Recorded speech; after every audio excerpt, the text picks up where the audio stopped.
पूरी cricket team बन जाती थी हाँ। और आज एक भी करने में नानी याद आ रही है, और अगर हो भी गया तो उसको फील नहीं करा पा रहे। क्या रीजन है, इनफर्टिलिटी केस क्यों बढ़ रहे हैं? बहुत सारे रीजन है। और आपने कभी देखा है कि गाय को बछड़ा हुआ और दूध नहीं आया? इसमें एक और प्रॉब्लम आती है, पीसीओडी और पीसीओएस। 15-20 साल पहले कभी हमने सुना था पीसीओडी पीसीओएस? नहीं, नहीं। बस कुछ 5 to 6 मंथ तक लेडी को पीरियड ही नहीं आते हैं। क्या हम जो बच्चा पैदा होने वाला है उसको भी कस्टमाइज पर्सनलाइज कर सकते हैं कि वो आइंस्टाइन जैसा जीनियस हो, विराट कोहली के जैसा उसके अंदर फुर्ती हो?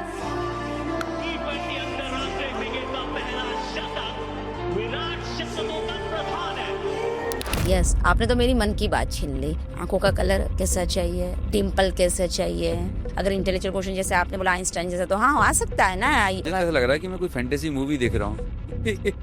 बेबी अभी आया नहीं, उसमें ये कर सकते हैं, ये कर सकते हैं। माय गॉड, और सच ए ब्यूटीफुल साइंस।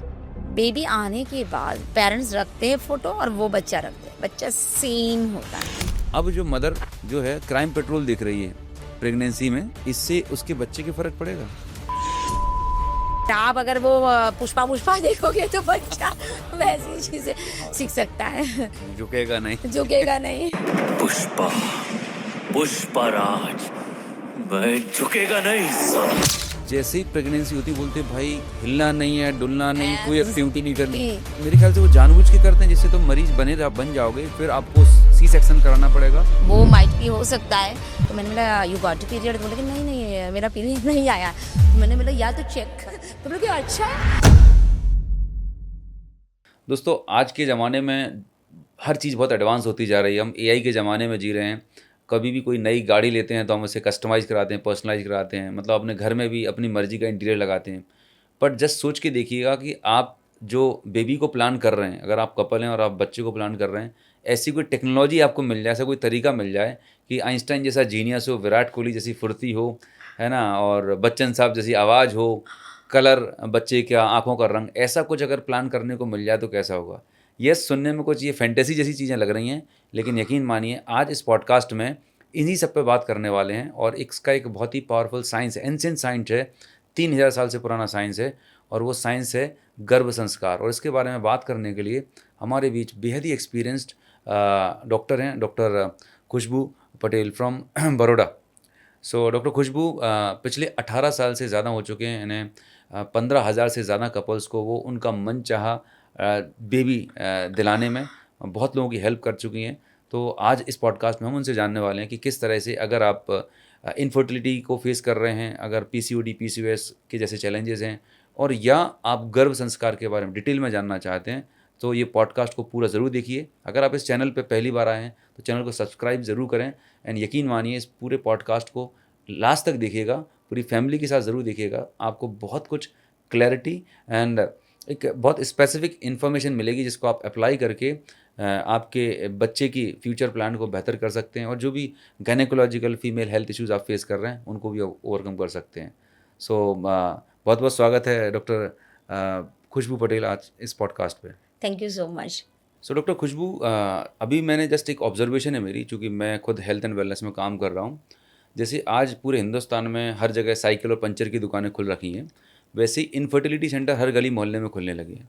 हर 10 में से 6 लोगों को 6 कपल्स को इनफर्टिलिटी के इश्यूज़ आ रहे हैं।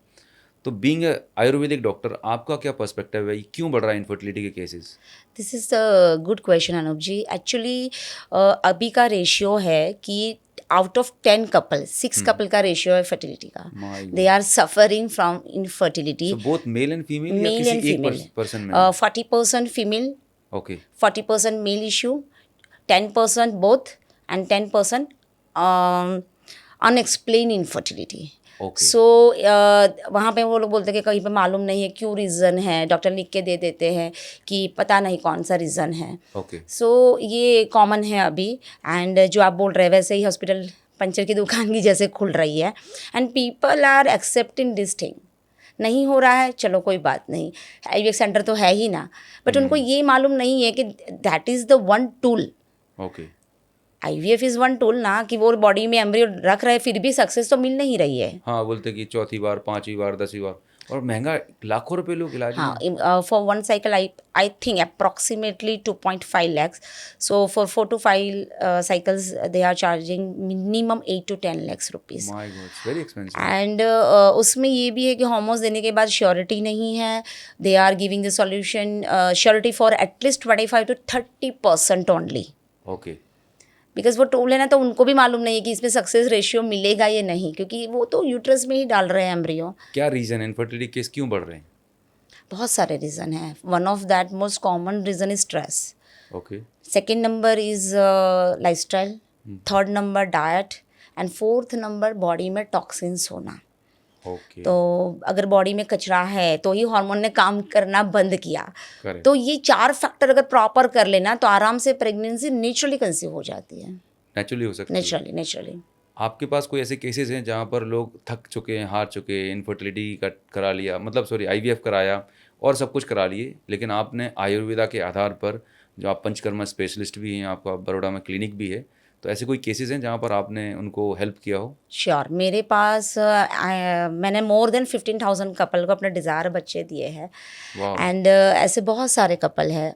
Recently one of my friend, she is 43 years old, and उसको मेनोपॉज एज स्टार्ट हो गई थी, and she is a doctor. Okay, but coincidentally उसने कुछ सेकेंड मैरिज किया था and she wanted second baby. Okay, तो उसने रिपोर्ट्स करवाए और आपको मालूम है AMH 0.01. My God, and she is a doctor, तो उसको मालूम ही है कि एग्स बन ही नहीं रहे हैं या बहुत कम है, उसकी क्वालिटी अच्छी नहीं है. तो फर्स्ट वो जैसे ही उसने सोचा, उसने IVF सेंटर को तो दिखाई दिया था, एंड दे टोल्ड के डोनर एग लेके आपको कंसीव करवाना पड़ेगा, IVF करवाना पड़ेगा. So after that she consulted me, and मैंने उसकी रिपोर्ट देखी, उसकी प्रकृति परीक्षण देखा. फिर मैंने बोला कि we will try, but body के अकॉर्डिंग है. तुझे जल्दबाजी है तो तुझे थोड़ी पेशेंस रखनी पड़ेगी.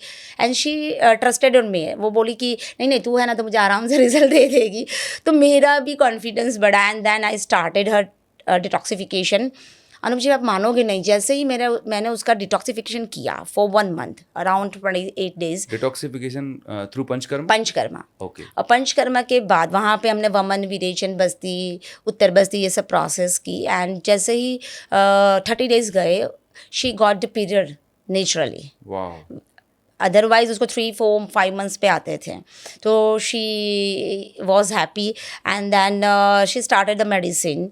सेकेंड मंथ की मेडिसिन जब मेरी कुरियर हुई यहाँ से, एंड शी कॉल्ड मी कि कुछ सेकेंड मंथ की दवाई से मुझे अनइजीनेस लग रहा है, पता नहीं अजीब मिचला रहा है. तो मैंने बोला यू गॉट पीरियड? तो बोले कि नहीं नहीं मेरा पीरियड नहीं आया. तो मैंने बोला या तो चेक तो बोले कि अच्छा. तो फिर उस दिन मुझे अभी भी याद है अनुप जी, उस दिन गणपति चतुर्थी थी. एंड मैंने उसको बोला कि गणपति पापा का नाम लेके तो सुबह में टेस्ट कर ले. And she got double pink line. वाह, and she called me, and मेरे भी अभी गुस्बम खड़े हो रहे हैं. And she called me that के बाद तू रिजल्ट दे देगी, पर इतना जल्दी रिजल्ट देगी वो भी मालूम नहीं है. मैं 100% बिलीव करता हूँ, क्योंकि मैं खुद डायबिटीज़ रिवर्सल कोच हूँ. हज़ारों लोगों की डायबिटीज़ की दवाइयाँ छुड़ा चुका हूँ, इंसुलिन बंद करा चुका हूँ. तो जो इनफर्टिलिटी है वो मुझे लगता है ज़मीन, जैसे ज़मीन के अंदर अगर खरपतवार, कीटनाशक और बंजर ज़मीन है तो उसमें आप पैदावार कर ही नहीं सकते. पहले गंदगी साफ़ करनी पड़ेगी. तो जो लोग यंग एज से junk food, process food, unhealthy lifestyle follow कर रहे हैं, शरीर फुका पड़ा हुआ है, और फिर उम्मीद कर रहे हैं कि आप एक हेल्दी बेबी को प्लान कर सकते हैं, प्रैक्टिकली पॉसिबल नहीं है. तो वाकई में आप बहुत पुण्य का काम कर रहे हैं, क्योंकि लोगों के लिए एक सबसे बड़ा डिज़ायर होता है कि उनके घर में खुद का बेबी हो, और बिना लाखों रुपए लगाए नेचुरल होलिस्टिक तरीके से हो सकता है. तो इससे अच्छी बात कुछ हो ही नहीं सकती. आपने बहुत ही बढ़िया सा एग्जाम्पल दिया. पता नहीं आपको आयुर्वेद मालूम है कि नहीं, बट आपने जो बोला ना, वो चरक संहिता में ऑलरेडी मेंशन किया हुआ है. Yes, yes. उन्होंने बोला था कि अगर किसी किसान को खेत में क्रॉप्स को ग्रो करना है तो 4 चीज़ें प्रॉपर चाहिए. ऋतु, क्षेत्र, अंबु, बीज. क्षेत्र यानी हमारा बॉडी, यूट्रस हेल्दी होना चाहिए. वहाँ पे अगर हमें कोई फाइब्रोड है या PCOD है या कुछ है तो वहाँ पे प्रॉब्लम आ सकती है, फैलोपियन ट्यूब में ब्लॉकेजेस है. फिर होता है कि ऋतु मेंस्ट्रुअल साइकिल प्रॉपर होनी चाहिए. फिर आता है कि बीज भी, स्त्री बीज, पुरुष बीज, ओवम स्पर्म दोनों हेल्दी होने चाहिए. और आफ्टर ऑल दिस थिंग्स खाद पानी भी डालना पड़ता है. किसान को भी डालना पड़ता है, नहीं तो नहीं होता है. Same whatever you are eating, आप क्या सोच रहे हैं, क्या हार्मोन्स प्रोड्यूस कर रहे हैं, स्ट्रेस वाले, वो सब वहाँ पे मैटर करता है. करेक्ट। तो जब ये 4 फैक्टर प्रॉपर होते हैं ना, चरक ने बोला कि प्रेगनेंसी आराम से कंसीव होती है, मैं यही 4 फैक्टर में काम करके रिजल्ट ले रही हूँ। Beautiful, amazing. मतलब हम कितने लकी हैं कि हमारे देश में हजारों साल पहले सभी प्रॉब्लम के सॉल्यूशन वेद उपनिषद में लिख दिए गए हैं, लेकिन आंखों पे पट्टी बंधी हुई है। हम मॉडर्न ज़माने की अंधी रेस में भाग रहे हैं, राइट। और फिर वही कोई वेस्टर्न इंसान उसको अलग तरीके से रिप्रेजेंट करता है और हमें लगता है कि नहीं, कोई बहुत बड़ा साइंस आ गया। लेकिन मैं मानता हूँ कि हमारे पास इतना सारा नॉलेज है, लेकिन आप जो काम कर रहे हैं, जिस पॉडकास्ट के माध्यम से भी बहुत सारे लोगों को एजुकेशन मिलेगी। तो अब हम आगे बढ़ते हैं। तो हमने इनफर्टिलिटी की बात तो की, इसमें एक और प्रॉब्लम आती है पीसीओडी और पीसीओएस। तो थोड़ा सा बताएं, क्योंकि इसी की वजह से वुमेन्स को कंसीव करने में, मतलब अगर मैं देखूं मेल्स में डायबिटीज़ एक बहुत बड़ा ब्लंडर प्रॉब्लम, बड़ी प्रॉब्लम है। उसी की कज़न, ब्रदर, सिस्टर बोल सकता हूँ, पीसीओडी पीसीओएस वुमेन्स में, जिसकी वजह से वो कंसीव नहीं कर पा रहे होते हैं। तो थोड़ा सा क्या होता है एक्चुअली पीसीओडी? वो भी बहुत कॉमन हो गया है। जैसे आप अब टीनेज को भी देखो तो वहाँ से शुरुआत हो जाती है। पहले मैं फ्रेंकली आपको पूछ रही, 15-20 साल पहले कभी हमने सुना था पीसीओडी पीसीओएस? कुछ नहीं, कुछ नाम ही नहीं पता वो था। क्यों हुआ? Due to lifestyle. और एलोपैथी भी बोल रहा है this is a lifestyle disorder. तो पीसीओडी में जो सिम्टम्स हो रहा है, बॉडी में टॉक्सिन्स हो रहे हैं, क्योंकि लाइफस्टाइल ही ऐसी हो रही है। अगर हमने यंगस्टर्स को भी देखते हैं तो लेट नाइट तक जगना, स्क्रॉलिंग करना, राइट। तो वो 2-3-2:30 बजे तो सो जाते हैं मॉर्निंग के, इसलिए उनकी नींद ही कंप्लीट नहीं होती। सो कॉल्ड जेन ज़ी। एग्जैक्टली। तो 9-10 बजे उठते हैं और फिर लाइफ में रोटी चपाटी ये सब तो खाना उनका होता ही नहीं है। सो जंक खाते हैं, तो और कचरा बढ़ता ही जा रहा है। सेकेंड थिंग, सराउंडिंग से भी टॉक्सिन्स आ रहे हैं, जैसे पॉल्यूशन है, राइट, तो वहाँ से हो रहा है। स्ट्रेस हो रहा है। जेंजी को अगर वो व्हाट्सएप और स्नैपचैट वो सब क्या यूज़ करते हैं, अगर वहाँ पे उनको रिप्लाई नहीं आता है तो दे बिकम क्रैंकी है, और अब उनको क्या क्या चीज़ें, तो वो स्ट्रेस हो रहा है। तो ऑल दिस थिंग्स उनको ये बहुत कॉमन हो रहा है। अब पीसीओडी में जो हो रहा है, तो पॉलीसिस्टिक ओवेरियन सिंड्रोम और पॉलीसिस्टिक ओवेरियन डिजीज, राइट, जो डिजीज है वो आगे जाके सिंड्रोम में कन्वर्ट हो जाता है। तो जनरली हम होते हैं कि इस्ट्रोजन एंड प्रोजेस्टेरोन, अंडा बनाने वाला हार्मोन और रप्चर करने वाला हार्मोन। तो इस्ट्रोजन और प्रोजेस्टेरोन में डिस्टर्बेंस हो रहा है, हार्मोनल इम्बैलेंस हो रहा है। क्यों हुआ? तो वो हम देखते ही नहीं है। जैसे कि अगर कोई डॉक्टर के पास जाता है तो they are giving the oral contraceptive pills, hormonal pills देते हैं, तो वो 21 डेज देते हैं। जैसे ही बंद की, पीरियड्स आ जाते हैं। फिर 3-4-5 महीना कोर्स कंप्लीट करे, तब उसके बाद 2-3 महीना अच्छा रहता है। After that again as it is हो जाता है। 5 to 6 मंथ तक लेडी को पीरियड ही नहीं आते हैं। तो they are not seeing the what is the root cause of that disease. तो वो देखते ही नहीं कि क्यों हो रहा है। तो LH और FHS ये जो हार्मोन होते हैं, अंडा बनाना और फोड़ने वाला हार्मोन, तो जो बनाने वाला है वो बहुत ज़्यादा बढ़ जाता है। मैं एकदम लैंग्वेज में ही बता रही हूँ कि जिससे कॉमन पीपल को भी समझ में आ जाए। अंडा बनाने वाला हार्मोन इतना ज़्यादा बढ़ जाता है तो बहुत सारे ओवरी में बहुत सारे अंडे बन जाते हैं। जनरली 8 to 9 फॉलिकल्स होते हैं, उसकी जगह 20, 25, 30 इतने ज़्यादा छोटे फॉलिकल्स बन जाते हैं। अब उसको मैच्योर भी होना चाहिए। तो FHS जो है वो कम पड़ रहा है। तो सिंपल सी लैंग्वेज में फीमेल हार्मोन कम पड़ रहा है, तो वो मैच्योर ही नहीं हो पा रहा है। अब मैच्योर नहीं हो पा रहा तो वहाँ पे मल्टीपल जो फॉलिकल्स बने हैं वो सिस्ट में कन्वर्ट हो जाते हैं, यानी पानी की बबल्स हो जाती है। अब LH बढ़ा तो यानी एंड्रोजन हार्मोन बढ़ता है फीमेल में। एंड्रोजन यानी मेल हार्मोन। मेल हार्मोन बढ़ा, इसलिए क्या होता है, अनओव्यूलेटरी फेज आ जाता है। बॉडी को थोड़ी मालूम है कि अभी पीरियड लाए, क्योंकि जो हार्मोन पीरियड लाने वाला है वो कम पड़ रहा है, एस्ट्रोजन। तो ब्रेन में सिग्नल ही नहीं पहुंच रहा है कि पीरियड्स लाए due to male hormone androgen. तो इसीलिए लेडी को पीरियड ही नहीं आते हैं। दूसरा, उनके चेहरे पे अनवांटेड हेयर ग्रोथ है, ये मेल सेक्स हार्मोन बढ़ने की due to androgen. Male pattern obesity यानी सेंट्रल ओबेसिटी बढ़ जाती है। पेट बाहर, चेस्ट बाहर हो जाती है, वैसी वाली ओबेसिटी हो जाती है। जहाँ पे हेयर चाहिए वहाँ पे हेयर फॉल हो जाते हैं, जहाँ पे नहीं चाहिए वहाँ पे हेयर ग्रोथ होना शुरू हो जाते हैं। कई में स्ट्रॉन्ग होता है ना सिंड्रोम वाली सिचुएशन, वहाँ पे तो उनकी आवाज़ भी चेंज हो जाती है। My God. मतलब एक वुमेन की जो फाउंडेशन है, रेगुलर पीरियड्स, एक रेगुलर हेल्थ, जिससे वो आगे जाके कंसीव करेगी, माँ बनेगी और हेल्दी लाइफस्टाइल, वो पूरा तबाह हो चुका है इसकी वजह से। कैसे होगा? ये तो ये फिर उनके बॉडी में, जैसे आप तो ऑलरेडी डायबिटीज़ के ऊपर काम कर रहे हैं, तो इंसुलिन रेजिस्टेंस हो जाता है। Yes yes yes. Because of that उनको होता है कि वेट बढ़ रहा है, मैं कम खा रहा हूँ फिर भी हो रहा है, बट इंसुलिन रेजिस्टेंस हो गया है। Correct correct. तो उसकी वजह से क्या होता है कि वैसे भी ओबेसिटी और पीसीओडी वाइस वर्सा है। तो अगर ओबेसिटी है तो पीसीओडी हो रहा है, पीसीओडी मैं तो इसे बोलता हूँ यूँ समय से कि obesity is the mother father of major lifestyle disease. BP, sugar, thyroid, PCOD, cancer, COVID, मतलब कैंसर है, अल्जाइमर है, तो जितने मेजर कॉम्प्लिकेशंस हैं, this is because of insulin resistance and obesity, interconnected हैं। अलग अलग लोगों में अलग अलग तरीके से एक्सप्रेस होते हैं, मतलब अलग अलग रूप लेके पैदा होते हैं। किसी को में पहले बीपी दिखेगा, किसी को डायबिटीज़ दिखेगी, किसी को पीसीओडी दिखेगा, बट रूट कॉज जो आपने बात किया लाइफस्टाइल, फाउंडेशन वही है। अगर वो ठीक कर ली जाए तो सारी डिसीज़ डिसअपियर हो सकती है। मैं अब बात करता हूँ कि इनफर्टिलिटी तो हमने बात की, अब चूंकि आप एक गर्भ संस्कार एक्सपर्ट भी हैं, राइट, और अगर लोगों ने अपनी हेल्दी लाइफस्टाइल कर ली, अपनी बॉडी को ठीक कर लिया, अब बात आती है बेबी को प्लान करने की।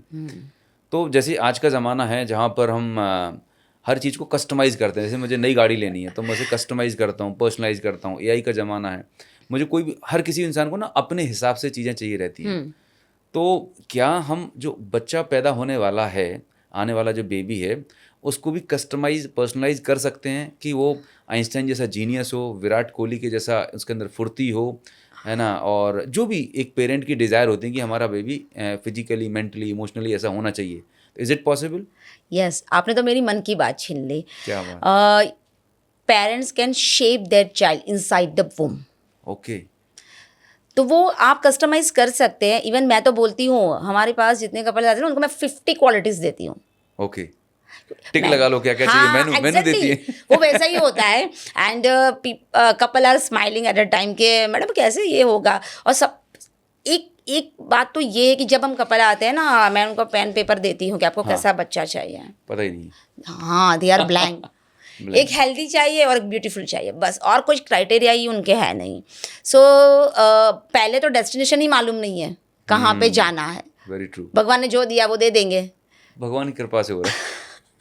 तो वहाँ पे मैं उनको ऐसे दिखाती हूँ कि बच्चे का physical quotient, intellectual quotient, emotional, spiritual and social quotient के अकॉर्डिंगली उनके पास हम क्वालिटी सिलेक्ट करवाते हैं।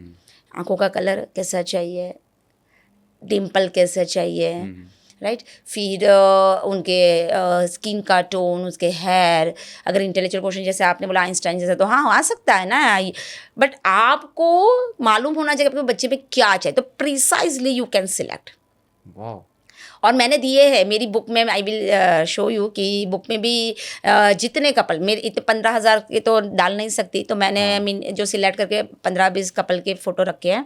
And still I am remembered one lady, she joined my Garbh Sanskar, and 5.5 महीने पे वो ज्वाइन हुई थी। हाँ जैन आपके जैसे उसने क्वेश्चन किया कि मैडम अभी भी हो सकता है, तो मैंने बोला तू कर ना, मैं तुझे सिखाती हूँ, क्योंकि लॉजिकल माइंड होता है ना कि 5.5 महीने पे तो सब कुछ आ जाता है।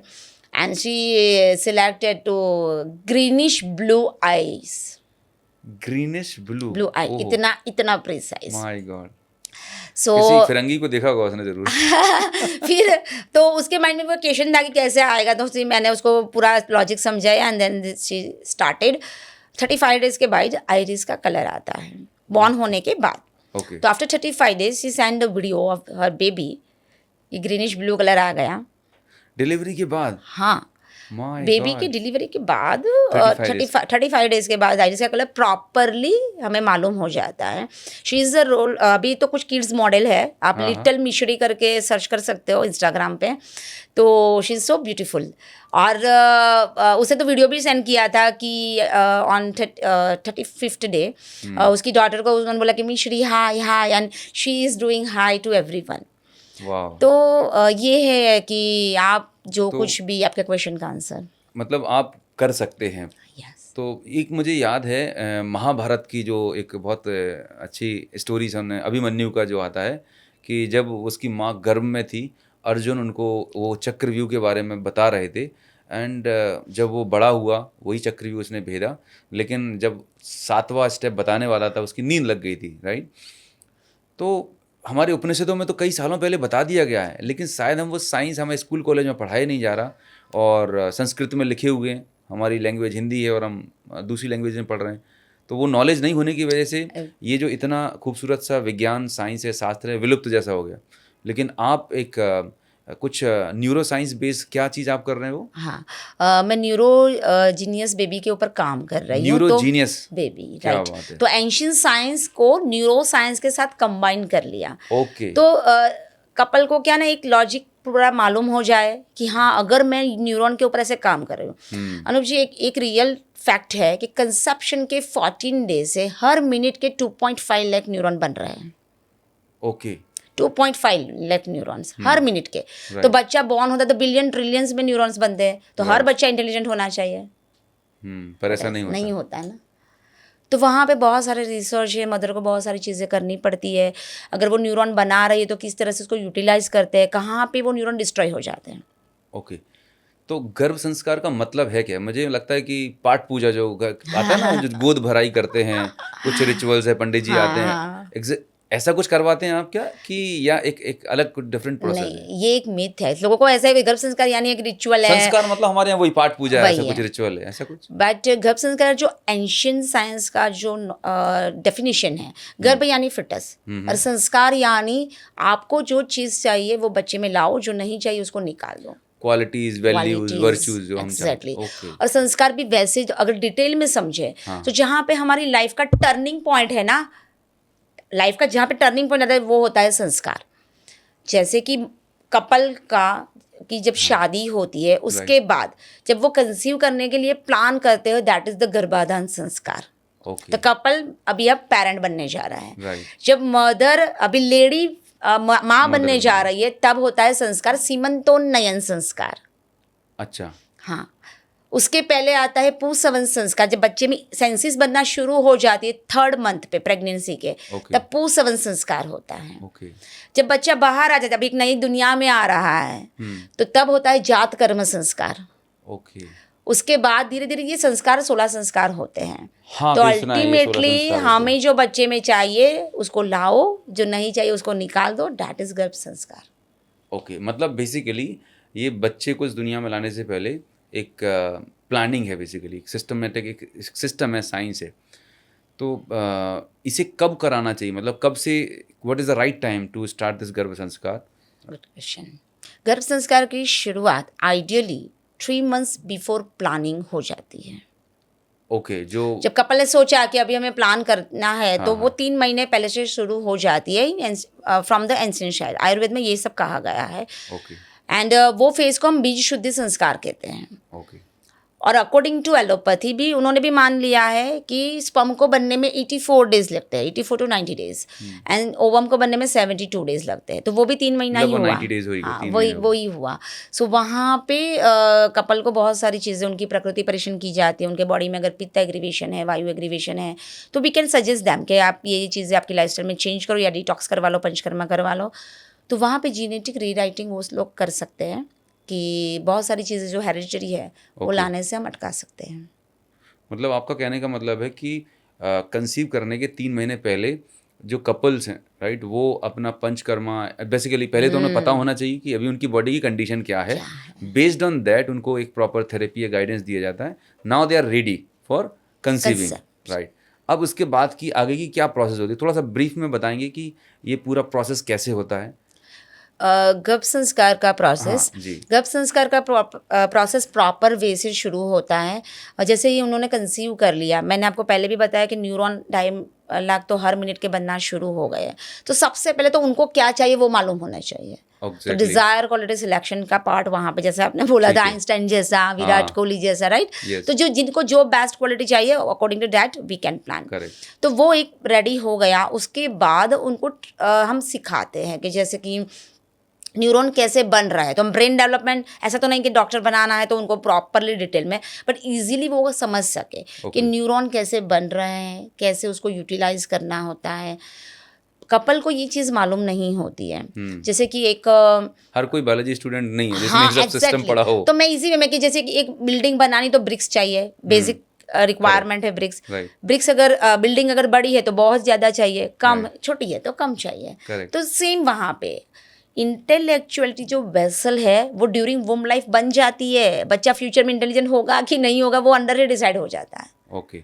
तो कपल पेरेंट्स कैसी वेसल बना रहे हैं अकॉर्डिंग टू डैड होता है। ठीक है। तो वो न्यूरॉन बनाए, उसके लिए वो एक्टिविटीज़ करे, क्या म्यूजिक सुनना। एक्टिविटीज़, तो वही मैं जानना चाहता हूँ कि क्या क्या एक्टिविटीज़ कराते हैं आप Okay. फॉर दिस गर्भ संस्कारा, जिससे वो अपने बच्चे के अंदर जो जीनियस बच्चा है, एक अच्छा जो क्वालिटी डेवलप करना चाहते हैं, व्हाट एग्जैक्टली दैट? तो उसके लिए जैसे कि हमारा लॉजिकल एंड क्रिएटिव माइंड होता है। जनरली आपने देखा है कि जिनका लॉजिकल है वो इसका क्रिएटिव नहीं होता है, जो क्रिएटिव है उसका लॉजिकल नहीं लेफ्ट होता। Hemisphere, right hemisphere. एग्जैक्टली। तो हम दोनों हम उनको कहते हैं कि आप दोनों एक्टिविटीज़ करो, जिससे क्या होगा ना, you have 100% power. Correct. Mother is the first teacher of her child right.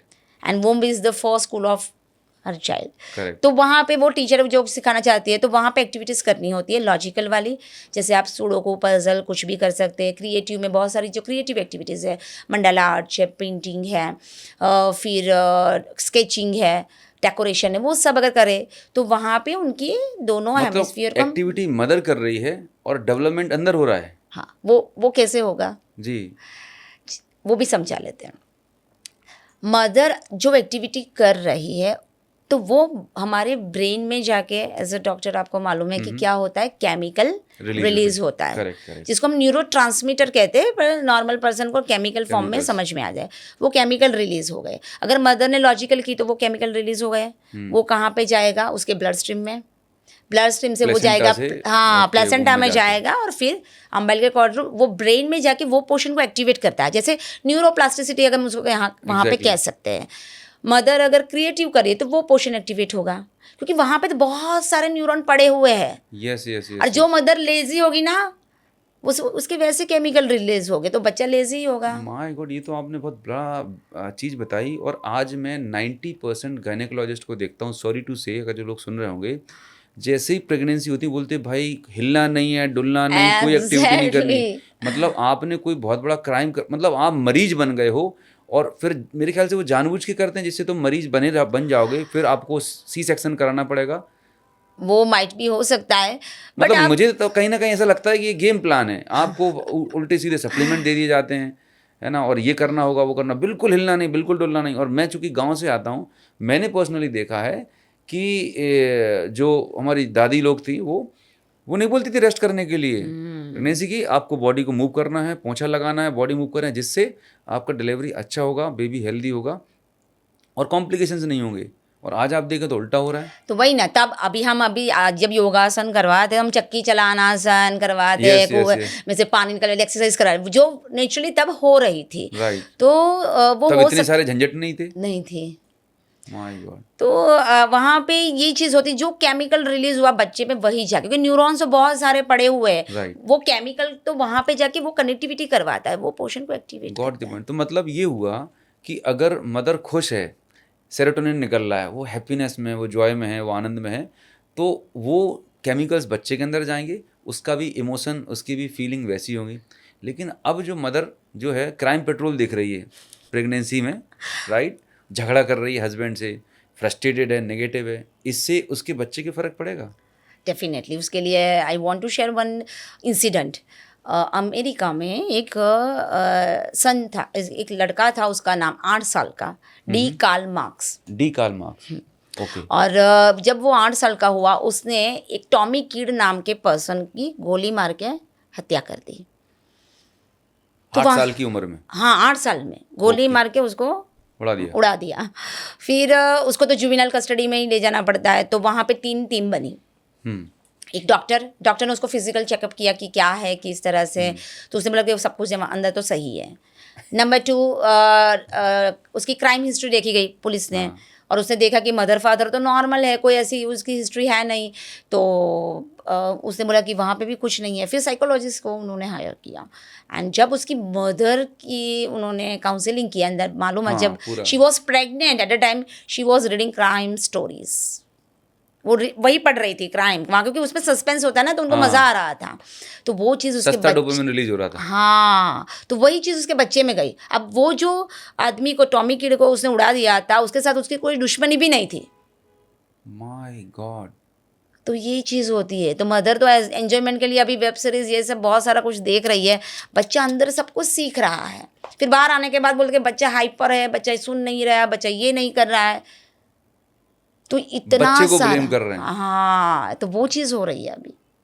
My God, मतलब ये तो कितनी इम्पोर्टेंट क्रिटिकल बात है कि एक इंसान घर बनाता है लाखों करोड़ों रुपए का, गाड़ी बना लेता है, लेकिन एक जो बच्चा आपका दुनिया में आने वाला है, इसको आप 20 से 25 साल परवरिश करोगे और फिर बोलोगे नालायक है, निकम्मा है, घटिया निकला, ख़राब निकला, इसके अंदर कुछ वैल्यूज़ नहीं है। बोलते कि इसके मतलब कई बार क्या होता है, मैंने ये देखा है कि जैसे कुछ बच्चे ना बदतमीजी कर लेते हैं या किसी ने किसी को मार दिया, तो पेरेंट्स बोलते हैं यही संस्कार हैं तुम्हारे। आई थिंक यही संस्कार उसे ड्यूरिंग प्रेगनेंसी मिले अपने मदर से। हाँ, क्योंकि 80% डेवलपमेंट बेबी का वुम में हो जाता है, 20% ही बच्चा आने के बाद के हो रहा environment से है, learn कर रहा तो है। भी उसमें भी 15% 5 ईयर्स का होता है, तब तक 5% ही वो पूरी लाइफ टाइम में होता है। अब जब 80% काम चल रहा है तब कोई एफर्ट डाल ही नहीं है। 20% के टाइम क्या करते हैं, जैसे आपका पहला क्वेश्चन था, सिटी की बेस स्कूल में डाल दिया, एक्टिविटीज़ करवा ली, तो भी आउटपुट नहीं मिल रहा है। और आपका क्वेश्चन था कि मदर के इमोशंस की तो 100% इफेक्ट हो रही है। डॉक्टर थॉमस बर्नी ने अपनी बुक में लिखा है कि अगर मदर स्ट्रेस लेती है फिजिकली, इमोशनली, साइकोलॉजिकली, तो बच्चे में 237% डिफॉर्मिटी आने के चांसेस रहते हैं, फिजिकल और साइकोलॉजिकल। तो आज जो बच्चे सीपी के और ऑटिज्म के बढ़ रहे हैं, ओसीडी के बढ़ रहे हैं, जस्ट उसकी बिकॉज कि जो हमारी माताएं बहनें हैं इंस्टाग्राम पे, नेटफ्लिक्स पे, ADHD, तो वो मतलब उसकी वजह से हो रहा है। ज़्यादातर लोग अपनी ज़िंदगी, अपने बच्चों की ज़िंदगी खुद बर्बाद कर रहे हैं, मतलब उनके आने से पहले, और फिर लाखों रुपए आप इलाज में लगाते लगा हैं। रहे हैं। मतलब आई हैव सीन पेरेंट्स जो दे आर लाइक कि अगर कोई बच्चा बाय बर्थ अगर कुछ प्रॉब्लम आ जाती है तो उनकी लाइफ इट्स बिकम हेल। उनका खुद का ज़िंदगी ख़त्म ही हो जाता है, उसको लेके घूमना पड़ता है। बट थोड़ी सी समझदारी दिखाएं और डॉक्टर खुशबू पटेल मैम से अगर मिल लें और ऐसा कुछ ट्रेनिंग ले लें, कुछ समझ लें, राइट, बच्चे प्लान करने से पहले, तो कितना खूबसूरत जीवन हो सकता है। एज अ पेरेंट्स भी आप खुश रह सकते हैं, और एक वो जो नई नई जान आने वाली, इस दुनिया में आने वाली है, आपने पहले से उसे इतने अच्छे वैल्यूज़ दिए हुए हैं जो इस दुनिया में एक अच्छे तरीके से कुछ क्रिएटिव कंस्ट्रक्टिव करने वाला है। बिन लादेन पैदा नहीं होगा। एग्जैक्टली। मदर अगर चाहती है तो गांधी भी ला सकती है, और मदर अगर जाती है तो हिटलर भी ला सकती है। तो My everything in her hand.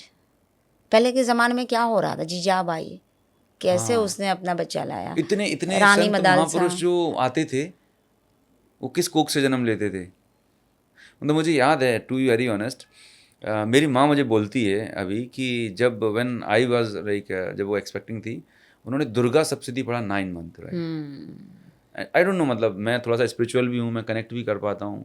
मेरे एटीट्यूड में, मेरी लाइफ की जो ट्रेजेक्ट्री है, ग्रोथ है, मैं जो भी हूँ, आई थिंक उनका बहुत बड़ा रोल रहा होगा कि मैं ऐसा क्यों हूँ, मेरा नेचर, मेरी पर्सनालिटी, लिटरली शी सेज। हाँ, तो होता है ना। इवन मैंने भी अपनी प्रेगनेंसी, दोनों मेरे 2 किड्स हैं।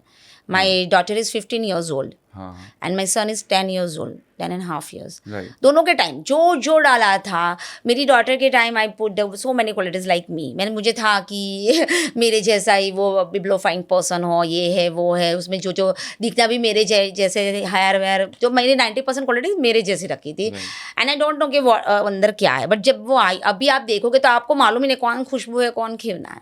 क्या बात है। तो literally see is looking like me, और क्वालिटी वाइज भी सब। जब मेरा सेकंड प्रेगनेंसी थी, मेरे हस्बैंड ने मुझे बोला कि यार इस बार तो जो कपल को साथ में है ना, तो मैंने बोला कि ठीक है सेकंड टाइम पे। और मुझे शाहरुख खान बहुत पसंद है, तो मैंने रखा था कि नहीं, मेरे बच्चे को डिम्पल आने चाहिए, और मैंने इतना प्रिसाइज रखा था अनुज जी कि एक ही गाल में चाहिए। अच्छा, दोनों में नहीं चाहिए। एंड तथ्य got dimple in on right cheek, तो उसको राइट गाल पे डिम्पल है। तो as a mother, as a coach तो मैं सिखा रही, बट एज अ मदर भी मैंने ये सब कुछ मेरी खुद की प्रेगनेंसी में भी अप्लाई किया। तो आपकी लाइफ में ऐसा कुछ क्या इंसिडेंस हुआ जिससे आप, बीइंग अ डॉक्टर, राइट, आप तो आयुर्वेदिक डॉक्टर हैं, आप अपनी प्रैक्टिस कर रहे होंगे, तो ये साइंस क्यों, मतलब कैसे इंट्रोड्यूस हुआ आपकी लाइफ में? Actually in 2005 when I was in 5th year of Ayurveda, तो when I was sitting with my Guru and उन्होंने बोला कि गर्भ संस्कार खुशबू ये है वो है, तो मैंने सोचा कि यार अच्छा सब्जेक्ट है। And then I started to do research Ayurveda में जहाँ जहाँ पे लिखा है। 2008 में वडोदरा आई आफ्टर मैरिज एंड फिर मैंने स्टार्ट कर ली प्रैक्टिस।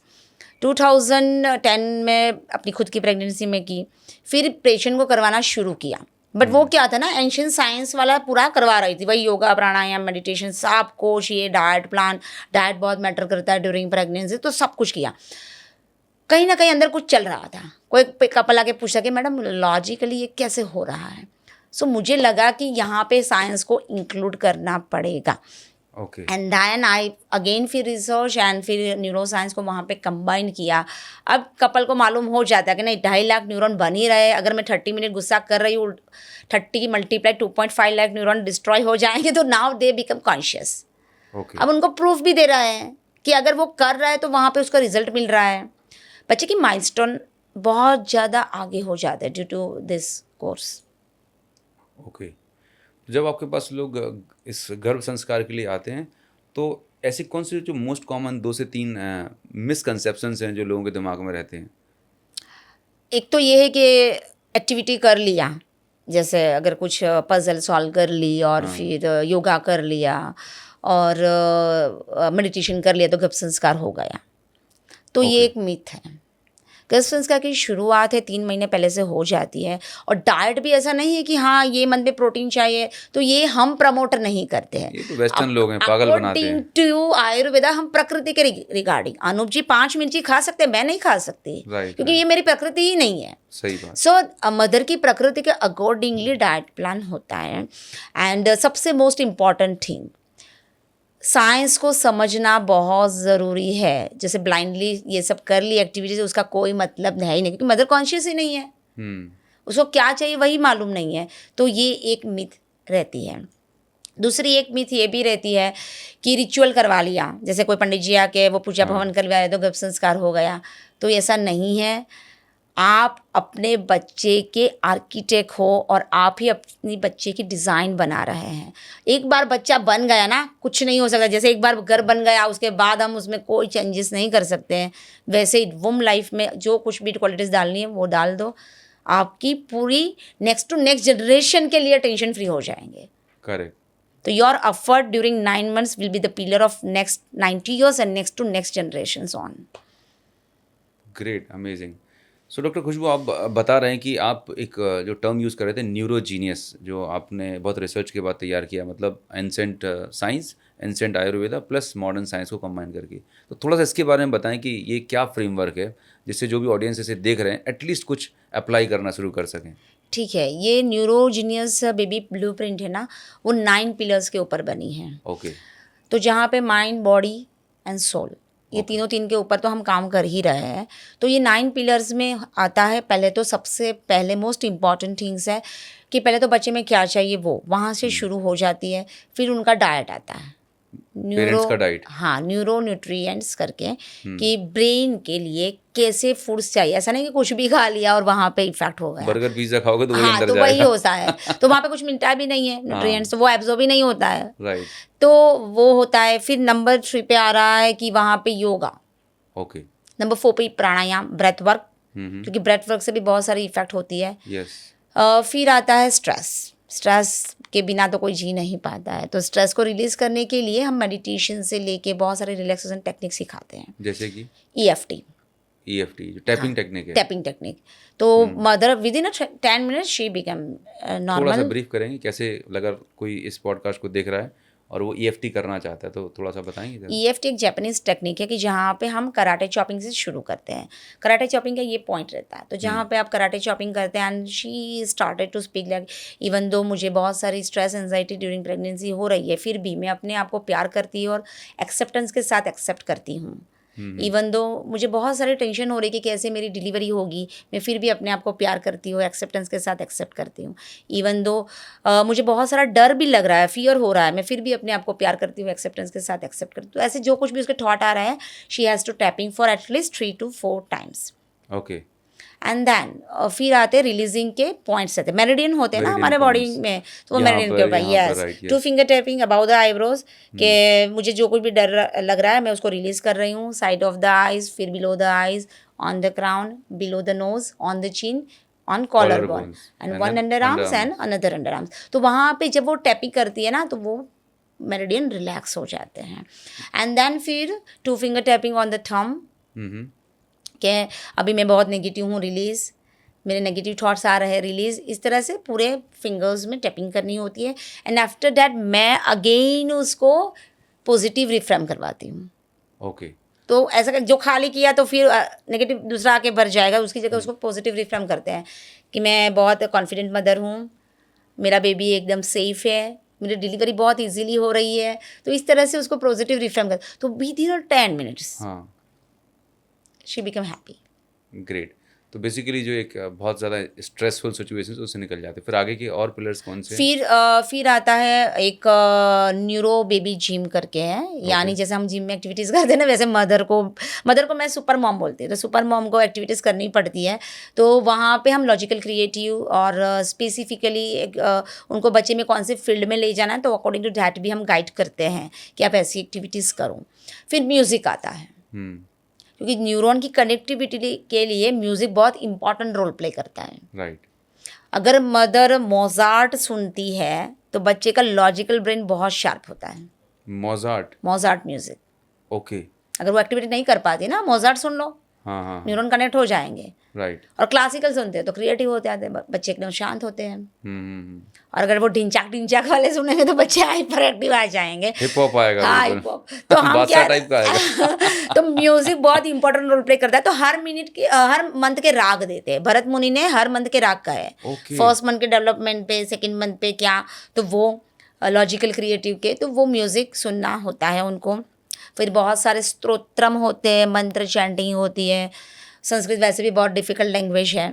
बच्चा 4 लैंग्वेज सीख सकता है वुम लाइफ, 4 लैंग्वेज? क्या ड्यूरिंग बात वुम कर रहे लाइफ। हैं? तो मदर उसको सिखा सकती है 4 लैंग्वेज। तो वहाँ पे हम म्यूजिक के साथ मंत्र चैंटिंग ये सारी चीज़ें मुझे तो ऐसा करवाते लग हैं। रहा है कि मैं कोई फैंटेसी मूवी देख रहा हूँ। बेबी अभी आया नहीं है, उसमें ये कर सकते हैं, ये कर सकते हैं। माय गॉड, और सच अ ब्यूटीफुल साइंस। ये बात है कि पेरेंट्स जब हम जैसे विजन बोर्ड बनाते हैं, वैसे yes. यहाँ पे भी हम करवाते हैं।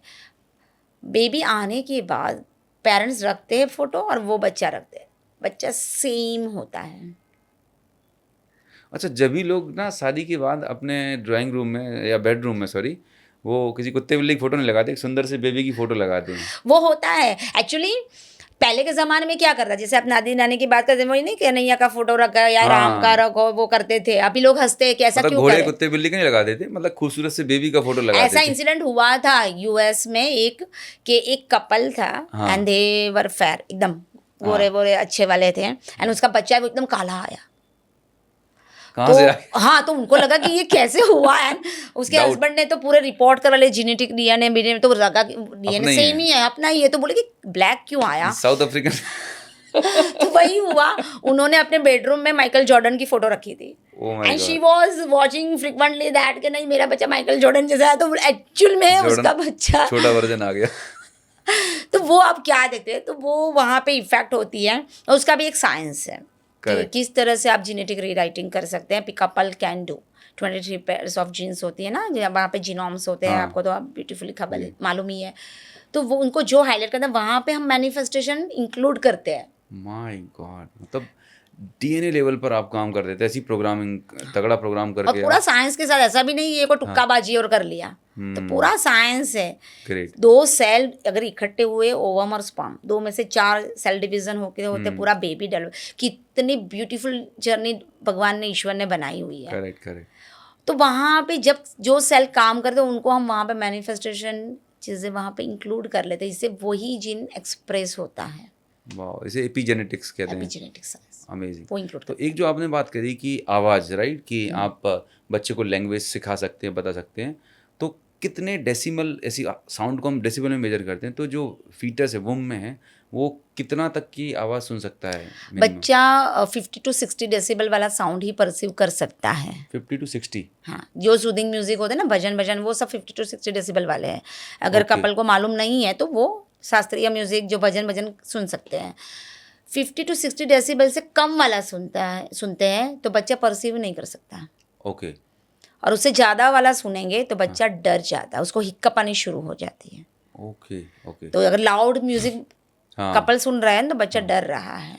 ओके। और एक ही सेंस, 5 सेंस होती है ना हमारी, हाँ। एक ही सेंस बच्चे की ऐसी है जो आउटर वर्ल्ड से कनेक्टेड है, बाकी सब वो मदर थ्रू परसीव करता है। वो कौन सी? हियरिंग, वो अपनी स्किन से, अपने कान से और मदर के कान से हाँ हाँ। सुन सकता है, तो वो अपने Okay. कान से सुन सकता है। अच्छा। 16 वीक से उसकी हियरिंग सेंस डेवलप हो जाती है। 16 वीक्स। 16 वीक्स पे। Okay. 24-25 वीक से वो आइडेंटिफाई कर सकता है कि ये मेरी मम्मा बोल रही है, मेरे दादा बोल रहे हैं, दादी बोल रही है, पापा बोल रहे हैं, कौन बोल रहा है सराउंडिंग से, वो आइडेंटिफाई करना शुरू कर देता है। आपसे मुझे पहले मिलना चाहिए था। मेरी अभी 2 डॉटर्स हैं, बट बोथ आर ब्रिलियंट, बहुत ही प्यारी बच्चियाँ हैं। तो एक आपको एग्जाम्पल बता रहे थे जाकिर हुसैन जी का, वो क्या है बेसिकली? बच्चा, हाँ, बच्चा जो सुनता है ना वो लाइफ लॉन्ग टाइम तक याद रख सकता है। क्या बात कर रहे हैं? जाकिर हुसैन जी ने अपने एक इंटरव्यू में ये बात शेयर की थी कि जब वो अपनी मदर की वुम में थे, तो when she was pregnant and उनके पिताजी उस्ताद अल्लाह रखा, उसकी मदर की वुम पे ऐसे तबला बजाते थे, and he literally he was telling के मैंने तबला बजाने की ट्रेनिंग वहीं से ले ली थी। ओके। ओके। एक बोरिस ब्रॉट भी है, Canadian musician, and when he was 4 years old, उनकी मदर ने उसको पियानो बजाने के लिए क्लासेस ज्वाइन करवाया। पहला ही दिन था, वो गए वहाँ पर दिखे बैठे, अभी तक तो सीखा नहीं था, और जैसे ही वो पियानो पे बैठे ना, अच्छे से अननोन नोटेशन बजा दिया। तो उसके कोच है ना हमारे जैसे, तो वो सरप्राइज हो गए कि यार तूने कहाँ से सीख के आया? नहीं, आज तो मेरा पहला दिन है, मैंने कहीं पे नहीं सीखा। तो बोले कि ठीक है, थोड़ी देर बैठा, और फिर उसको कहा कि तू घर जाके उन्होंने अपनी मदर को ये बात शेयर की कि मम्मी आज तो ये चीज़ें हुई और मैंने तो अननोन नोटेशन बजाई। तो उसकी मदर ने बोला कि कौन सी बजाई, मुझे सुना। एंड शी वॉज सरप्राइज कि मैं तेरी प्रेगनेंसी के टाइम पे यही नोटेशन बजाया करती थी। Oh my God. तो बच्चा जो कुछ भी मदर अभी सुन रही ना, बच्चा वो सब कुछ याद रख सकता है। मैं अपनी बात शेयर करूं, व्हेन आई वाज प्रेग्नेंट इन बहुत टाइम, तो मैंने क्या की ना, साईं बाबा की फॉलोवर हूँ, तो मैं साईं बाबा की शयन आरती सुनती थी। 9 मिनट 49 सेकेंड की है, तो मैं हमेशा सो जाती थी, उसको बोलती कि बेटा चलो अभी सोने का टाइम हो गया, चलो सो जाते हैं। अच्छा, सेल्फ टॉक करते थे? हाँ, उनका हम प्रोग्रामिंग ही कर रहे हैं ना बच्चे का, तो जो टाइम पे सोने, क्योंकि मैं ओपीडी भी इतनी चलती थी, तो ऐसा नहीं कि हम ओपीडी बंद कर सकते हैं, तो मैंने वैसे ही प्रोग्रामिंग की थी बच्चों की। तो जैसे ही वो म्यूज़िक सुनाते हैं ना, अभी 15 साल की हुई ना, 5 से 6 मिनट में वो लोग सो जाते हैं। तो वो उनकी प्रोग्रामिंग तभी से की है। तो पेरेंट्स कर सकते हो, बच्चा लाइफ लॉन्ग जो कुछ भी सिखाओगे वो आपको लगेगा कि हाँ ये तो मैंने किया था, और बच्चे को अभी भी याद है। अमेजिंग। बट आप अगर वो पुष्पा देखोगे तो बच्चा वैसी चीज़ें सीख सकता है। झुकेगा नहीं। ऐसा टाइप का आइटम आएगा। बड़ा इंटरेस्टिंग है। तो मैं ये जानना चाह रहा हूँ कि हमने बातचीत बहुत सारी की, लेकिन आज जिस तरह इन्वायरमेंट है, आज लेट्स एग्जांपल जो वर्किंग प्रोफेशनल्स है, वर्किंग मदर है, तो उसको ऑफिस की भी रिस्पॉन्सिबिलिटी है, फिर अगर इन लॉज भी हैं तो एक और नई रिस्पॉन्सिबिलिटी, फैमिली का एनवायरनमेंट, तो चारों तरफ स्ट्रेस बहुत ज़्यादा है। तो ऐसी हालात परिस्थिति में वो कैसे अपने स्ट्रेस को मैनेज करें? क्या कोई ऐसी रिचुअल्स हैं या कुछ ऐसी बेसिक चीज़ें हैं जिनको फॉलो करके वो इमीडिएटली अप्लाई करें और रिजल्ट्स मिलने शुरू हो जाएं? एक आपने क्वेश्चन तो बहुत बढ़िया सा पूछा, बिना स्ट्रेस के तो कोई जी नहीं पाता, यहाँ पे आने का टेंशन, कहीं पे जाना, कहीं पे पहुँचना है, तो स्ट्रेस तो रहता ही है, तो मदर को भी रहेगा, बट मदर को ड्यूरिंग प्रेगनेंसी सेल्फिश होना पड़ेगा। ओके। क्योंकि मदर अगर स्ट्रेस ले रही है तो हमें मालूम है कि तुरंत ही उसके ब्रेन में केमिकल रिलीज हो गए, कॉर्टिसोल, वो जाएंगे उसके ब्लड स्ट्रीम में, placenta through, umbilical cord through वो बेबी में चला जाता है। अब प्लेसेंटा में कोई फिल्टर नहीं है ना, सही कि वो सिर्फ हैप्पी हार्मोन ही जाने दे और ये नेगेटिव हार्मोन है उसको ना जाने दे, या बैड हार्मोन से, वो तो सब हार्मोन को जाने देता है। वो ब्रेन में जाके वो पोर्शन को डैमेज कर सकता है। तो मदर को कुछ नहीं, सिंपल से एक मेडिटेशन ब्रेथ वर्क कर लो। आप नॉर्मल से बैठे हो, डीप ब्रीथ करो, बॉक्स ब्रीथिंग भी इजी रहता है। आप 5 बार इनहेल करो, फिर 5 टाइम तक आप होल्ड कीजिए एंड देन फिर रिलैक्स। तो इससे भी उसको रिलैक्स हो जाए। ये भी नहीं कर सकती तो नॉर्मल से ब्रेथ वर्क भी उसको काम हो जाएगा। गहरी लंबी सांसें। ये ब्रेथ वर्क से भी उसको रिलैक्स हो जाएगा।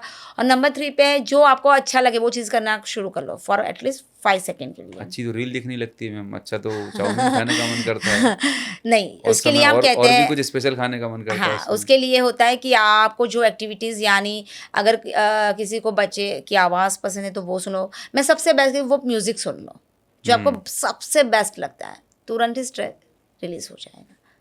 अगर मेडिटेशन वर्किंग आवर्स में है तो वो नहीं कर सकती है, तो ये सब चीज़ें कर सकती है। बाकी मेडिटेशन तो सबसे बेस्ट है। EFT मैंने बताई, वो सबसे बेस्ट है। तो यहाँ पे मदर की तो हमने इतनी सारी जिम्मेदारियां बता दी कि मदर को ये करना, लेकिन फादर का भी कोई रोल होता है ड्यूरिंग प्रेगनेंसी? होता है ना। Mother physically and emotionally baby के साथ अटैच रहती है, फादर इमोशनली अटैच रहते हैं। तो फादर को बेबी के साथ डेली टॉक करनी चाहिए, क्या बात कर रहे गप संवाद, बच्चा सुनता है। हैं? ओके। तो when I was pregnant, Snehal Germany थे फॉर 2 मंथ्स, मेरी 5th 6th और 7th मंथ की प्रेगनेंसी में। और उस टाइम 2010 में तो था नहीं कुछ ऐसा वैसा व्हाट्सएप तो वो मैं रिकॉर्ड करके, वो हमारा तो पुराना वाला डिब्बे वाला फ़ोन था ना, तो वहाँ पे रिकॉर्ड करके गए थे and I was daily listening that affirmation. तो वो मेरी डॉटर में एक्चुअल वो चीज़ें आई थी। ओके।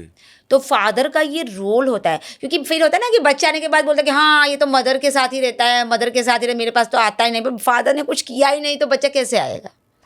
तो अगर फादर को ऐसा कि बच्चा इमोशनली आपके साथ कनेक्टेड रहे, हाँ। तो गर्भ संस्कार सबसे बेस्ट टूल है। बेबी टॉक, बात करो। ओके। और नंबर 2 पे है स्टोरी टेलिंग। अच्छा। रोज बच्चे को एक स्टोरी सुनाओ जिसमें कुछ मोरल निकले।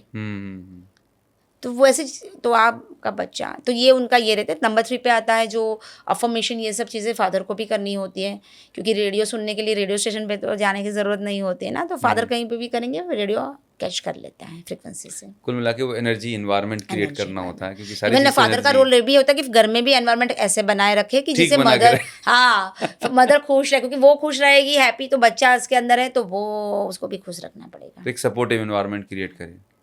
मदर की बॉडी में बहुत सारे हार्मोनल चेंजेस भी हो रहा है ना, तो समटाइम्स Mood ऐसा, swings हैं, हाँ, irritation समटाइम्स है। वो एक्सेप्ट ही नहीं कर पा रही है, करेक्ट। तो उसको कहीं पे रोना आ जाता है। पोस्टमार्टम में भी वही फेस हो रहा है उनको, पोस्टमार्टम डिप्रेशन हो रहा है, तो वहाँ पे उनको सपोर्ट चाहिए। तो गर्भ संस्कार कंप्लीट करने के बाद बेबी आ चुका, उसके बाद क्या तैयारी या क्या करना चाहिए पेरेंट्स को? उसके बाद एक सूतिका परिचर्या आती है आयुर्वेद में, जिसको हम पोस्टमार्टम फेज कहते हैं। ओके। सूतिका परिचर्या में 45 डेज होते हैं, जो मदर के लिए बहुत ही क्रुशियल माना जाता है। ओके। तो अगर 45 डेज उसने केयर कर ली तो 45 डेज तक उसको अपनी बॉडी को देखने की ज़रूरत नहीं पड़ती है। तो वहाँ पे थोड़े से रिचुअल होते हैं कि जैसे आप मसाज करो, आपको ब्रेस्ट फीडिंग के लिए कैसा खाना खाना चाहिए। मेजोरिटी ऑफ द मदर को मालूम होता नहीं है, डॉक्टर ने बोला कि सब कुछ खाओ। मैं तो ये मेडिकल साइंस का सबसे बड़ा ब्लंडर बोलता हूँ कि पेशेंट का ऑपरेशन हो रहा है, आप टी और बिस्किट दे रहे हो, उसको गैस होगी, एसिडिटी होगी, पता नहीं। सब कुछ, और ऐसा नहीं है क्या उनको तो पढ़ाते होंगे मैडम मैंने आजकल? देखा है कि कई मदर को तो पिज़्ज़ा बर्गर भी 3rd डे पे, वो तो हाँ हाँ डॉक्टर ने सब खाने के लिए बोला तो सब कुछ खा रहे हैं, बट उससे क्या होगा। एक सिंपल सी है, अभी आपने देखा है अनुप जी के बहुत सारी मदर को ब्रेस्ट फीडिंग ही नहीं आ रहा है। मेरा वही अगला सवाल था कि पहले तो बहुत नॉर्मल था, राइट?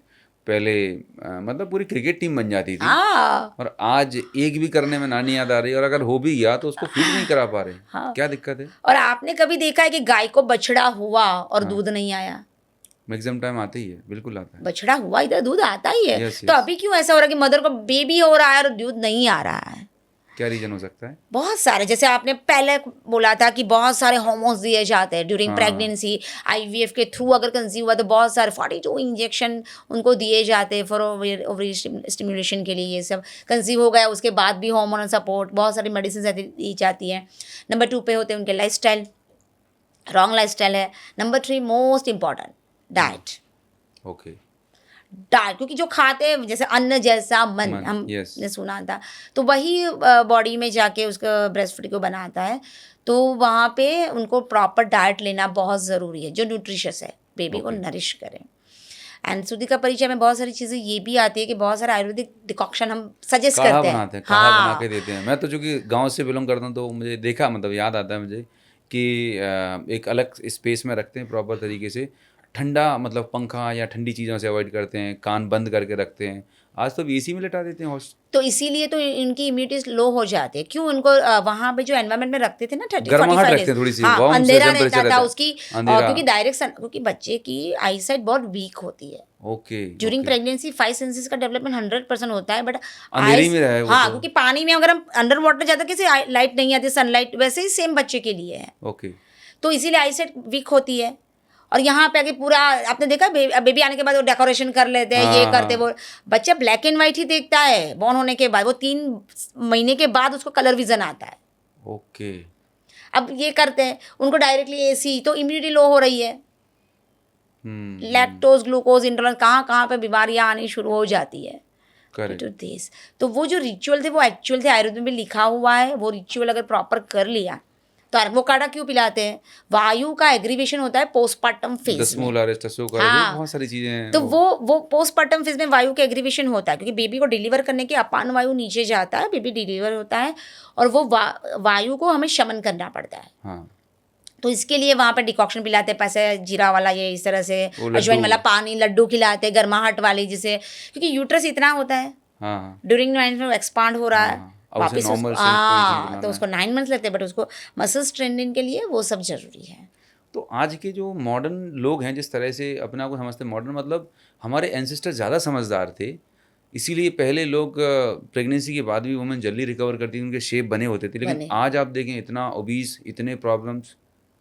वो होगा ही ना, क्योंकि वो लाइफस्टाइल ही ऐसी है उनकी, डाइट में ऐसा है, जो चाहे मन चाहे चीज़ें खा रहे हैं। मैं तो देखती हूँ जब रेस्टोरेंट में जाती हूँ ना, इतना छोटे छोटे बच्चे को बाहर रेस्टोरेंट में डाल के आराम से वो लोग, कितना मैदा, अगर मैदा आपको तो मालूम ही है डाइजेस्ट ही नहीं हो रहा है, और फिर आप मल्टीविटामिन शायद में दे रहे हो, आयरन ले रहे हो, बट वो एब्जॉर्ब ही नहीं हो रहा है, तो क्या चीज़ें होगी? तो सब कुछ वहीं से अंदर चल रहा है गड़बड़। एक और चीज़ है, चूँकि आप इनफर्टिलिटी पे ही बात कर रहे हैं, तो इनफर्टिलिटी के बाद प्रेगनेंसी के दौरान, एक चूँकि मैं डायबिटीज़ में हूँ, तो एक गेस्टेशनल डायबिटीज़ होती है। ये क्या होती है और इसे कैसे प्रिवेंट कर सकते हैं, मतलब ड्यूरिंग प्रेगनेंसी अवॉइड कर सकते हैं? प्रिवेंट और अवॉइड दोनों में हम समझ लेते हैं। राइट। प्रिवेंट करना है तो बिफोर कंसेप्शन जो बीज शुद्धि संस्कार वाला फेज आया था, जहाँ पे हम पेरेंट्स की नाड़ी परीक्षण करके प्रकृति परीक्षण करते हैं। राइट। अब प्रकृति बहुत मैटर करती है, वी नेवर चेंज आवर प्रकृति। Correct, हम वो तो हमारी प्रकृति, by हम birth है। मदर की मुंह में थे तब बन गई। Right. अब कपल जब प्लानिंग फेज में होते हैं, उनके हाथ में होता है प्रकृति बच्चे में लाने में, क्योंकि मदर फादर के डोमिनेंट दोष से बच्चे की प्रकृति बनेगी, और मदर थ्रू आउट 9 मंथ्स क्या खाएगी उससे बच्चे की प्रकृति बनेगी। राइट। तो बीज शुद्धि से उनकी अगर शुद्धि कर ली पंचकर्मा, तो वहाँ पे अब हम उसको आने से अटका सकते हैं बहुत ओके। हद तक। अगर एक बार आ गए, उन्होंने नहीं करवाया, तो फिर वहाँ पे हमें कुछ आयुर्वेदिक हर्ब्स, ओके, लाइफस्टाइल और डाइट से हम उसको प्रिवेंट नहीं, बट उसको ऐसे अटका सकते हैं, मैनेज कर सकते हैं। हाँ, ड्यूरिंग प्रेगनेंसी अगर डिटेक्ट हुआ, जनरली 3rd मंथ के आसपास पता चलता है। हाँ, अभी की मेरी रिसेंट की, जिसका बेबी अभी 19 सितंबर को ही बॉर्न हुआ। Last year when she plan for the baby and they consulted me, मुझे बोला कि हमें कंसल्ट करना है। वो फर्स्ट में उसका इनफर्टिलिटी थी, सेकेंड में भी उनको वैसा था, तो मैं फर्स्ट इनफर्टिलिटी के टाइम पे मेरे पास से उसका 2 महीने में कंसीव हो गया था ना। उसकी डॉटर 4.5 years की हुई, तो उन्होंने प्लान किया सेकेंड। तो मैंने डिटॉक्स के लिए बोला, तो उनको लगा कि उसके बाद बोले नहीं यार मैम, ये बस्ती ये टाइम, और बोथ आर CA, तो बोले कि नहीं टाइम नहीं है, मुझे ये नहीं करवाना है। तो मैंने बहुत ज़्यादा, हम कह सकते हैं ना, फोर्स नहीं कर सकते हैं, तो मुझे मालूम था उसके रिपोर्ट से, तो मैंने उसको वार्न किया था कि प्रेगनेंसी के दौरान तुझे डायबिटीज़ जैसे आने के चांसेस है, तो तुझे डिटॉक्स करवा लेगी तो नहीं होगा। तो भी उसने नहीं करवाया, एंड जैसे आपने बोला 3rd मंथ पे आ गया शूटअप, एंड फिर जाके वो आई कि मैडम यार आपने बोला, मैंने सुना नहीं, और फिर आ गया, फिर डाइट को फोकस किया, तो भी उसे डाइट प्लान नहीं लिया। Finally she started insulin. तो गेस्टेशनल डायबिटीज़ में इंसुलिन ही अकेला टूल बचता है? विथ मेडिसिन से हो जाता है, बट वहाँ पे डाइट कंट्रोल करना पड़ता है। एंड आफ्टर डिलीवरी फिर ये लाइफ टाइम बना रहता है, कैसा रहता है? नहीं, वहाँ पे भी 2 टाइप्स के हैं, किसी को लाइफ टाइम हो सकता है, किसी को नहीं हो सकता है। तो वहाँ पे अगर हम after delivery, after 1 month again sugar करवाते हैं, अगर वो नेचुरलाइज नहीं तो 2 महीने तक वेट करते हैं। ओके लाइफस्टाइल डाइट और इससे अगर फिर भी नहीं रहा देन आई सजेस्ट के आयुर्वेदिक हर्ब्स शुरू कर लीजिए। ओके तो उससे हो जाता है, रिवर्स हो सकता है, रिवर्स हो जाएगा गेस्टेशनल आराम से डायबिटीज आराम से आराम से हो जाता है। Great great. सो आपने जो चीज़ें बताई राइट, अगर कोई भी ऑडियंस जो इस पॉडकास्ट को देख रहे हैं और वो चाहते हैं कि उनको गर्भ संस्कार के बारे में या आपसे कंसल्टेशन करना हो तो कैसे कनेक्ट कर सकते हैं? मेरी ऑनलाइन न्यूरोजीनियस बेबी के प्रोग्राम्स चल रहा है, गर्भ संस्कार 2.0 प्रोग्राम, उसकी लिंक हम यहाँ पे शेयर कर लेंगे। किसी को कंसल्ट करना है तो वो हमारा गूगल फॉर्म भी भर सकते हैं, टीम का नंबर भी दे देंगे। तो अगर आपको कोई भी क्वेरीज है you can ask me any time, I am always ready to help you. क्योंकि मुझे ऐसा है कि अभी तक 15,000 है तो मेरा टारगेट है कि 1 लाख कपल को अपने डिज़ायर बच्चे मिल जाए। और क्योंकि जनरेशन के लिए ना एक मिशन क्या है कि अगर उनके बच्चे उसको डिज़ायर वाले मिल जाए तो अल्टीमेटली हमारी नेशन कंट्री का ही फ़ायदा होगा। Great great. So doctor Khushboo, बहुत अच्छा लगा आपसे बात करके। It was very interesting, fun filled, amazing podcast. बहुत चीज़ें जानने को भी मिली। And so thank you so very much for joining this amazing podcast. Thank you so much Anoop ji कि आपने मुझे बुलाया और बहुत मज़ा आई, बहुत सारी बातें हुई, बहुत सारी नॉलेज शेयरिंग भी हुई, आपसे भी बहुत सारी चीज़ें समझना मिला। तो thank you so much. Thank you so very much.